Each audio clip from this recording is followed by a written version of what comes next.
I gotta ask Stevie, first of all, you're supposed to leave the fight with marks, right? Are you gonna come in with a little scratch there? Yeah, it's just a little, it's actually a fingernail scratch. I've got a wee bit of bruising, but that's not even from the same thing. But yeah, man. That's all right. First time fighting in the United States, right? Is it exciting for you? I mean, obviously you've fought in other places throughout the world. It's not like you've never left home, but is it exciting to be fighting in the U.S. for the first time? Yeah, I've been wanting to fight in the US for a while. Had a bit of problems with my visa and stuff last year. I was meant to be on the kind of UFC 200 3-day thing, so I was disappointed with that. But yeah, got that sorted out, and I'm looking forward to expanding my fan base. It's kind of interesting because obviously the UFC likes to have guys, kind of lead the charge in their home country. But so I'd imagine you enjoy fighting in Europe, but it is kind of interesting to you to do here, and like you said, maybe grow a new fan base and maybe get some more attention that you haven't been getting so far. That's it, man. I've made my name in Europe now, so now it's time to kind of expand my name, let this side of the world see what I'm all about, and grow that fan base. And Vegas is like the fight place of the world, so eventually get on there and stuff as well. But yeah, it's cool. I definitely want to be fighting around and get a bigger fan base.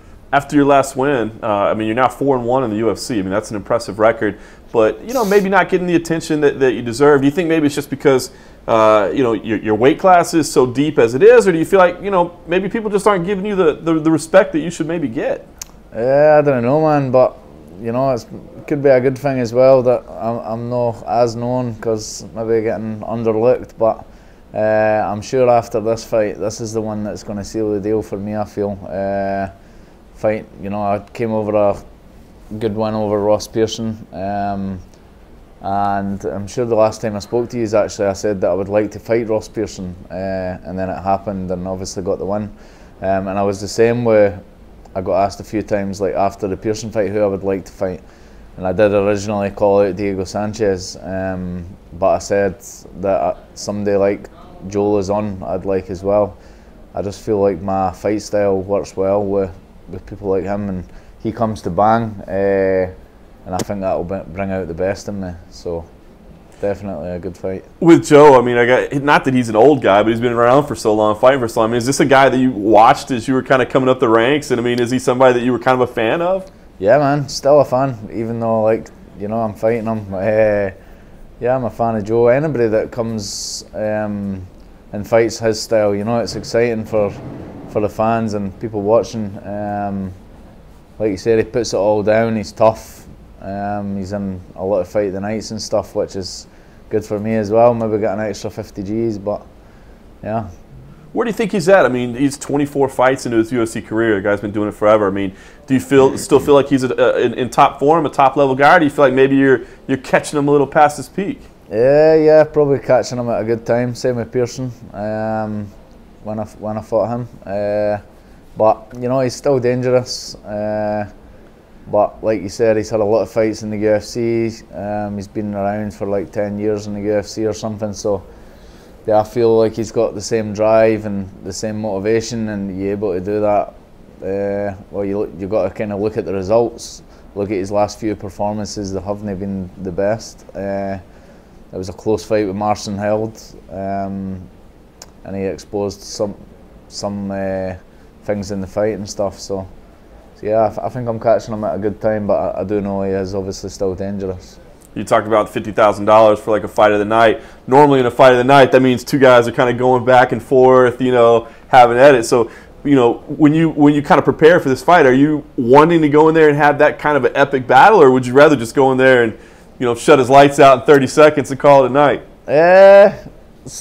Part of me does kind of want to go in there and don't get me wrong, if I went in and submitted him straight away or knocked him out straight away, then excellent. But part of me does like that kind of brawl, and I like after a fight feeling like a bit beat up. It feels more deserved, I feel like, the one, and you've been in a fight. But I I'm prepared for that. Like I've prepared for a 3-round war. I've been in a few tough fights before where I've had to like really use my heart and determination to come out on top. So I'm prepared for that. But if I can knock him out with the first punch, then ideal. So you're kind of looking at this though as an opportunity to really maybe break into that next level. You feel like this is the night that people really pay attention and really learn your name? That's it, man. This is a fight where people will say, "Oh, who's this guy? 5-1 in the UFC after I beat Joe." And he's Stevie fucking Ray. That's who he is. That's it, Stevie fucking Ray. I'll maybe get the Americans chanting the old quote.